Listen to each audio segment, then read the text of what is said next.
নমস্কার বন্ধুরা, আজকে আমি বানাবো বেগুন আলু দিয়ে ইলিশ মাছ। ইলিশ মাছটাকে আমি নুন হলুদ দিয়ে মাখিয়ে রেখেছি, কড়াই বসিয়ে দিয়েছি। কড়াই গরম হয়ে গেছে, আমি সর্ষের তেল দিয়ে দেবো।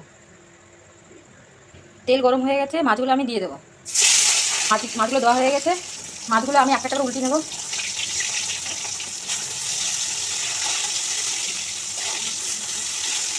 উল্টানো হয়ে গেছে, আরেক পাশে ভেজে নেবো। মাছগুলো ভাজা হয়ে গেছে, এবার আমি নামিয়ে নেবো। কেটে রাখা পেঁয়াজগুলো আমি ওই তেলে দিয়ে দেবো।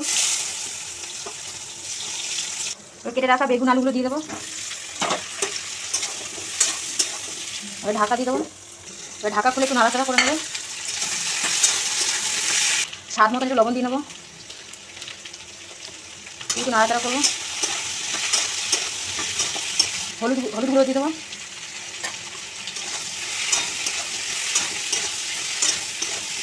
এবার আদা রসুন লঙ্কা বাটা দিয়ে দেবো। ওর মধ্যে একটু জিরের গুঁড়ো দিয়ে দেবো।